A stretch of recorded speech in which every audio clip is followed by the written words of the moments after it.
Halo sahabat-sahabat fisika asik, ketemu lagi sama Pak Andi. Kali ini kita akan membahas perpindahan kalor ya. Perpindahan kalor ini bab atau subbab yang keempat.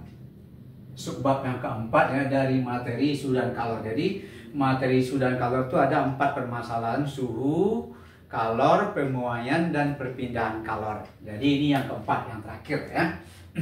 Jangan lupa di subscribe video ini ya. Jadi dalam fisika asik Pak Andi Muhnadi, di lambangnya seperti ini, di subscribe dan di like dan perlu di komen supaya nanti mana yang salah, mana yang perlu perbaikan bisa lihat dari komennya nanti.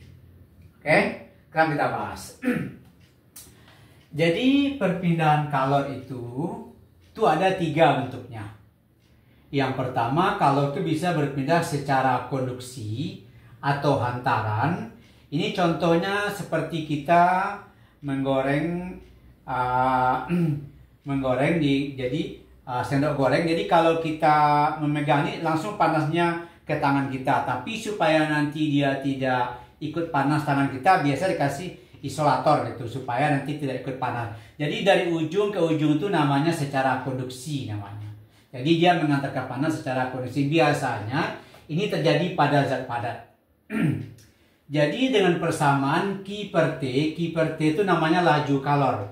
Banyaknya kalor yang mengalir per detik. K itu konduksi itu artinya jenis bahannya apa. Kalau aluminium, baja, tembaga itu beda, itu namanya K. A itu luas, delta T perubahan suhu, D itu ketebalannya. Sehingga Q per T itu kita sebut dia dengan laju kalor per detik. Jadi dia pindah berapa lajunya atau kecepatan dia bergeraknya, itu kita sebut dengan Q per T. Dengan cara yang sama, ini juga ada konveksi. Jadi konveksi itu aliran. Jadi aliran itu artinya begini. Misalnya kalau kita memanaskan air, yang panas itu kan di bawah. Tapi kenapa kok sampai ke atas dia ikut panas? Dia mengalir secara konveksi namanya. Ya, dalam kehidupan sehari banyak sekali kita temukan. Jadi laju kalornya bisa kita hitung dengan H A delta T. H itu koefisien konveksi, A itu luas, delta T perubahan suhu. Sehingga Q per T itu kita sebut dia dengan laju kalor.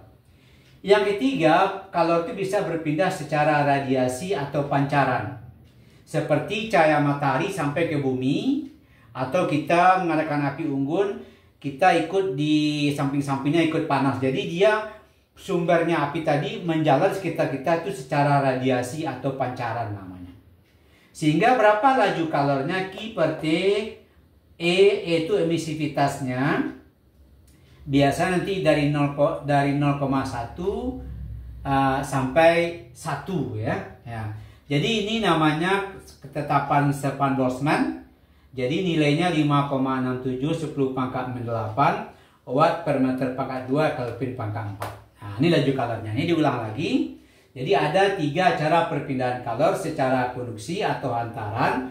Biasa terjadi pada zat padat. Ini konveksi atau aliran biasanya pada zat cair.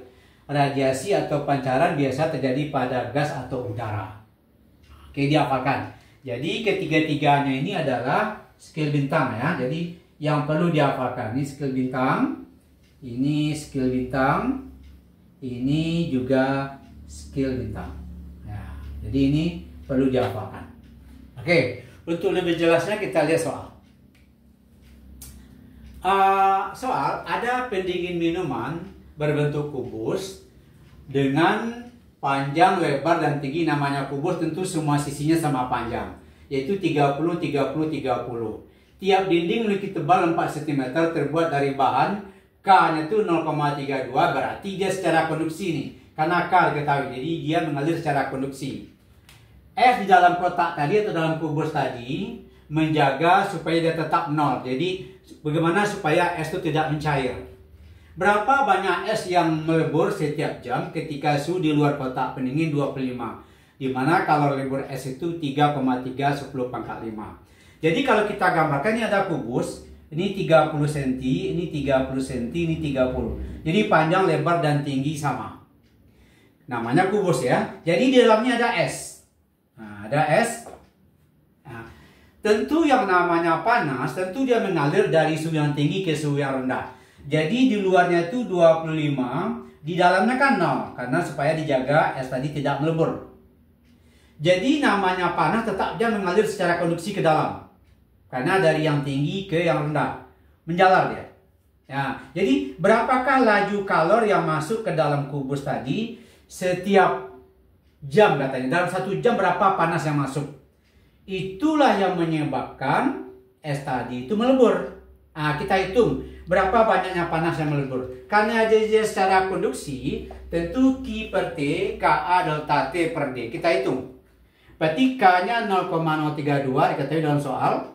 Ya.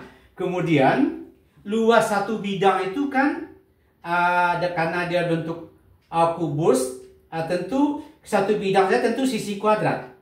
Jadi 30 kali 30, 900. Ini untuk satu bidang, jadi untuk satu bidang. Kita tahu kubus itu bidangnya ada 6. Muka belakang, kiri kanan, atas bawah. Jadi dikalikan dengan 6. Karena di situ masuk semua panas. Jadi kalau kita kalikan 6 kali 900 satu bidang, berarti 54.400 cm pangkat 2 atau 54 10 pangkat min 2 meter pangkat 2 kalau dalam MKS atau SI. Langsung ke sini karena dia dalam 6 bidang, kiri kanan, muka belakang, dan atas bawah. Kita pakai untuk 6. Jadi perubahan suhunya dari 25 ke 0. Tentu T2 kurang T1, suhu tinggi kurang suhu rendah. Berarti T2 25 kurang 0 dibagi D. D-nya kan 4, tadi 4 cm. Rubah ke meter 4 10 pangkat min 2. Ini bisa kita hilangkan. Ini 32 10 pangkat min 3. Ini dicoret. Ini bisa 32 bagi 4, 8. Jadi 8 kali 54 dicoret, min 2 hilang. Kali 54, 10 pangkat min 3, 25 kali 0, 25. 8 kali 54 kali 10 pangkat min 3 kali 25, 108, 10 pangkat min 1, atau 10,8 Joule per sekon. Inilah banyak panas yang masuk ke dalam kubus, tapi setiap detik ini panas yang masuk secara konduksi. Bagaimana kalau setiap jam? Kan ditanya setiap jam. Kalau dia kita tahu 1 jam itu 3.600. Tentu 10,8 dikalikan dengan 3.600. Maka hasilnya adalah 38.880 Joule. Inilah banyaknya panas yang masuk ke dalam tabung es tadi yang berbentuk kubus selama 1 jam. Karena panas masuk, akibatnya es itu melebur. Kita tahu pada pertemuan sebelumnya, panas kalor untuk melebur itu MLS. Jadi kita pakai kalor lebur S. Masukkan Q-nya ke sini 38.880 ms.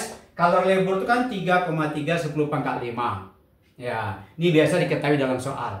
Tentu massa es yang melebur tentu 38.880 dibagi dengan 3,3 10 pangkat 5 atau 33 10 pangkat 4. Maka hasilnya adalah 0,1178 kg. Atau kita rubah dalam gram, kita kali 1000. Karena 1 kilo 1000 gram. Kita kali 1000 berarti 117,8 gram. Inilah banyaknya es yang melebur. Akibat apa? Akibat ada perbedaan suhu dalam kubus ini. Suhunya 25 ke 0, dia menjalar secara konduksi. Setiap bidangnya masuk panas. Panas itu masuk, inilah yang menyebabkan es tadi itu melebur. Tapi dia secara konduksi, sehingga kita menghitung itu secara konduksi. Apa tadi konduksi? Ka delta T per D. Oke ya. Mungkin penjelasan ini bisa diulang-ulang kembali, diingat kembali, bisa di-subscribe, di komen ya, di like, sehingga bisa diulang sampai kita mengerti permasalahan ini. Jadi dengan ada perpindahan kalor ini, berarti videonya udah cukup 4 ya. Jadi ada 4 permasalahan pada suhu dan kalor. Suhu, kalor, pemuaian, dan perpindahan kalor. Oke, semoga keterangan Bapak ini bermanfaat dan bisa diulang-ulang kembali, sehingga lebih paham tentang cara perpindahan kalor. Oke, selamat mempelajari channel ini. Fisika itu asik.